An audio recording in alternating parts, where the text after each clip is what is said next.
বাবুরে বাবু, কি একটা অবস্থা যাইতে আছে। ডোনাল্ড ট্রাম্প হইনিরুতে 1 মাস হলে যুদ্ধ ঘোষণা করছে। আর মনে শান্তি হইতো না। যেভাবে যুদ্ধ টুদ্ধ শুরু হয়েছে, কোন সময় মিসাইল গায়ে কার উপরে হরে কেউ হইতে পারে না। ভাই বুঝতেছেন, 1 মাসের যুদ্ধ ঘোষণা করছে। চারিদিকে ফ্লাইট লাইট ক্যান্সেল হয়ে যাইতেছে, মানুষ কোনো দিকে মুভ করতে হইতো না। 1 মাসের যুদ্ধ, তার মানে কি মনে হয় যে 1 মাসের ভিতরে যুদ্ধ থামি যাইব? আর মনে হয় না। 1 মাস যুদ্ধ করানোর হরে পরিস্থিতি কোন দিকে যায়, কি সিদ্ধান্ত হয়, সময় কি আরো বাড়ে না কমে?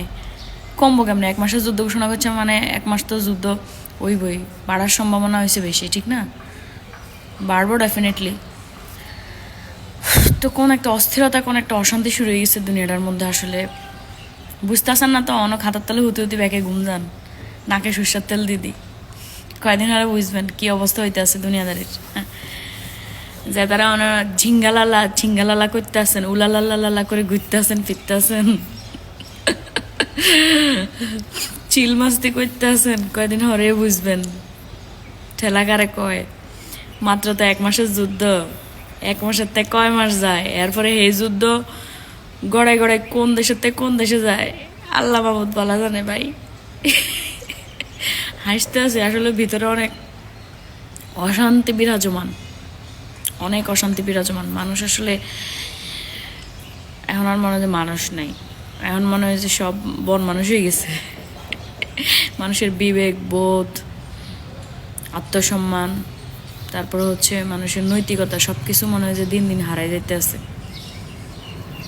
আর এরকম হইব কোন সময়? ওই যে শেষ সময়ে, পৃথিবীর শেষ সময়ে এমন কিছু সিমটম দেখা যাইব না, কইছে না যে মানুষের প্রতি মানুষের মায়া দয়া উঠে যাইব, তারপরে মানুষের নৈতিকতা হারাই যাইব, মানুষ পাপরে পাপ মনে করত না, মানুষ অন্যায়রা অন্যায় মনে করতো না। মানে ধরেন একটা মানুষ অন্যায় করছে, এটা কিছুই মনে করতো না, এটা আমি কিছুই করিনি। মানুষের হক মারি দিব, মানুষের ঠকাইব, প্রতারণা করব, একজনের ঠকাইও প্রতারণা করিও, তার কোনো ফিলিংস হইতো না যে আমি তারা ঠকাইলাম, প্রতারণা করলাম। বা মানুষের হত্যা করি আয় মনে করতো না, আরে আমি মারছি। মানে শেষ সময়ে এরপরে দেশে দেশে যুদ্ধ লাগে যাব।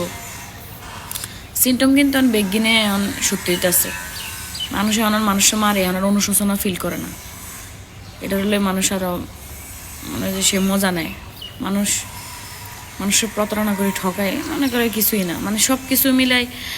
এরপরে যে পরিমাণে যুদ্ধ শুরু হয়েছে, মনে হচ্ছে আমরা দুনিয়ার মনে হচ্ছে শেষ সময়ের মধ্যে আস্তে আস্তে করে এক ধাপ করে আগে যেতে আসি। তো যাই হোক, আসলে কোনো কিছু নিয়ে মন মানসিকতা ভালো নাই। আমার মনের মধ্যে খুবই অশান্তি। আমি আসলে কি করতাম, এরকম পরিস্থিতি যে হইব এডিলই অনেক আগে রিসার্চ করছিলাম। অনেকেই রিসার্চ করছে, এটা জানি, ইসলামিক স্টাডিজের স্টুডেন্ট একজন আমি। কিন্তু ওই যে শয়তানের ধোকা পড়ে গেলাম।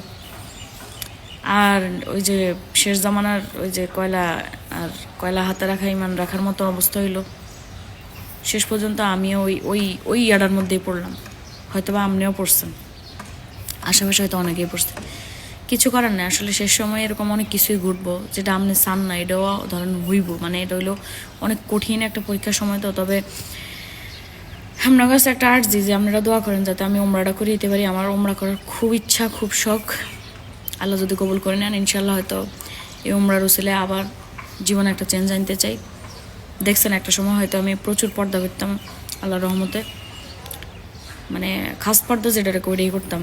তো আল্লাহ যাতে ওমরার জন্য আমার কবুল করে নেয়, পাশাপাশি ওই লাইফস্টাইলটা বা ওই লাইফটা যাতে আবার মেনটেন করতে পারি, ব্যাকে শুধু এই দোয়াটা করি। ঠিক আছে, ব্যাকে ভালো থাকেন, ভিডিওকে ভালো লাগলে শেয়ার করে দিন। আসসালামু আলাইকুম, আল্লাহ হাফিজ।